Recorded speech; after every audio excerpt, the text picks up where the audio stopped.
Okay, tonight we're going to be showing you how to change out the clutch fluid on a VTX 1800. We've gone ahead and prepared ourselves here tonight with covering up the paint, making sure that we don't spill any of the fluid on there because it will damage the paint. Okay, we're going to start by taking the cover to the clutch master cylinder off. On the cover you need to make note of the vent lines.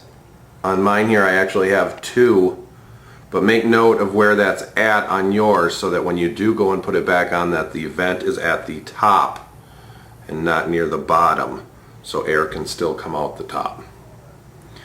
You'll note that there's a rubber seal, and underneath the rubber seal there'll be a baffle.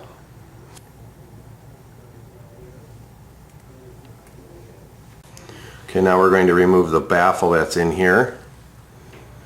It does get a little tricky, and again, be careful not to spill your fluids because you don't want to get that fluid going all over the place. Okay, the fluid in our clutch system is nothing more than brake fluid. Its color is dark, not because it's burnt, because the brake fluid that's used is hygroscopic. It absorbs moisture. The more moisture it absorbs, the darker it's going to get. So it's not dark because it's burnt, it's just dark because of the time it has had to absorb moisture. Okay, we're going to use some paper towel here to absorb up this liquid, the brake fluid here.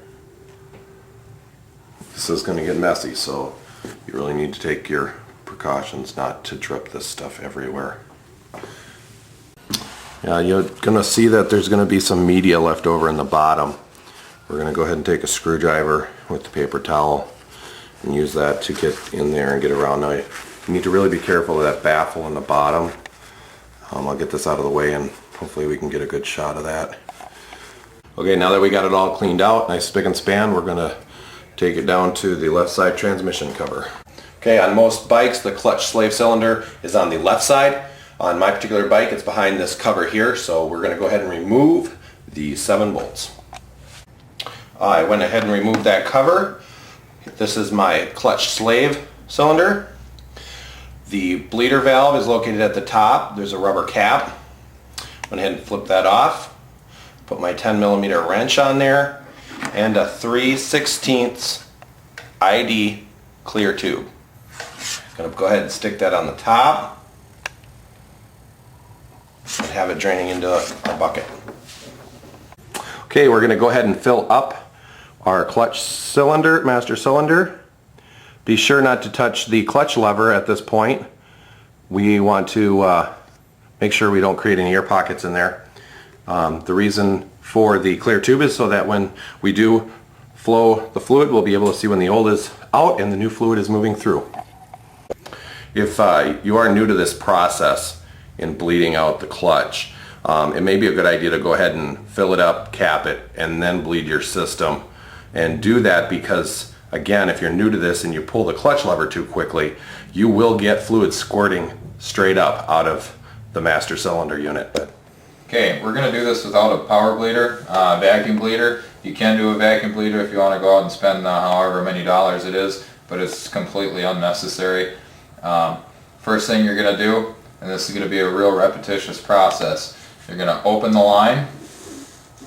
You can see the fluid actually come out into the line. You can see how dark it is right there. What I'm going to do is I'm going to reach up with my left hand and I'm going to pull the clutch in. After I pull the clutch in, I'm going to come back down to the slave cylinder. I'm going to shut the bleeder valve. Once I have that shut, my left hand is going to open. Then I come back down to the slave cylinder, open the bleeder valve, pull the clutch in, shut the slave cylinder, let the clutch out. All you're going to do is push fluid through the system, and you can see how nasty that fluid looks. So I'm going to continue to do that. Open the bleeder, pull the clutch, shut the bleeder, let the clutch loose. Open the bleeder, pull the clutch, shut the bleeder, let the clutch loose. Open the bleeder, pull the clutch, shut the bleeder, let the clutch loose. This is just going to be basically a repetitious process, and once you get used to it, it'll go a lot faster. Also, you'll want to keep an eye on that master cylinder up top to make sure that you're not running out. It's empty, I think. And if it's empty, you definitely need to stop. Go ahead and shut it off.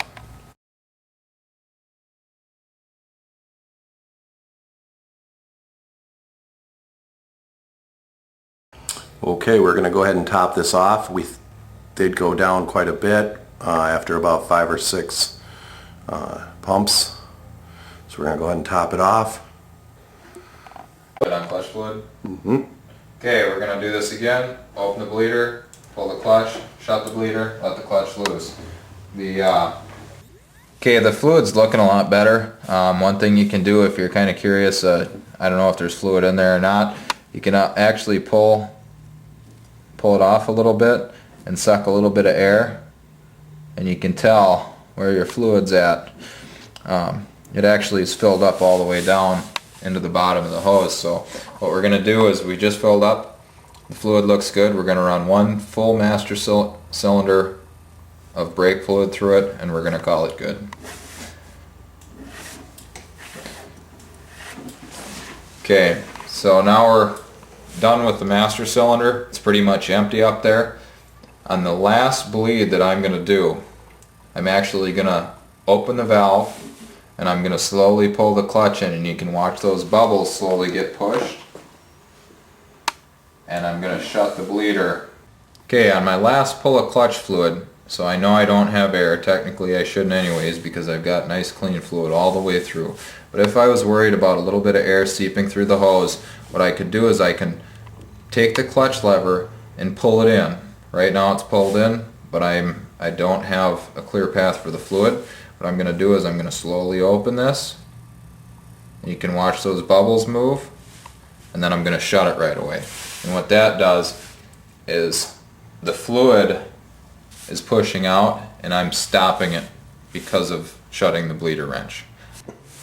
Okay, we let it sit a little bit. You can see I still got fluid all the way in this line, so you gotta be careful when you pull that off. I'm going to take the wrench and pull it off the hex and just run it down on the tube. Then what I'm going to do is I'm going to come in and try and prevent the brake fluid from leaking all over the place. If you leave brake fluid on any type of paint, you're going to have an issue, because you might not see it this week, but in 2 years you're going to see every little spot eat through that clear coat. It'll happen on powder coating too, so try and be careful when you're done. In the past, I don't know how correct it is, but I spray everything down with WD-40 after you cap this. Make sure you don't get any WD close to or around your bleeder. Yep. Alright, so we've gone ahead and finished down below. We're going to top it off. Can't stress enough again about not spilling this. Okay, I'm going to go ahead and put the baffle back in, and then your black rubber piece needs to go back in here. If yours does look like this, that was designed to do that. It's to take up the space as the fluid level goes down in that master cylinder. So make sure you put it back flush before you put this back in again. Okay, Go. Okay, I've gone ahead and notated where my vent was. It's on the top end over here. So I'm going to go ahead and screw it back down, and you're done. Okay, now you can see how nice and beautiful your fluid is in your little eyeglass. The other thing that I should have noted was when you're pulling the clutch lever in on those last couple strokes when you're bleeding it out, you want to make sure you got good pressure pulling it back. If you don't have good pressure, you probably have air bubbles in it, and I tell you to make sure the reservoir is full and go through the entire bleeding process again and run a complete new clean fluid through the line without any air bubbles.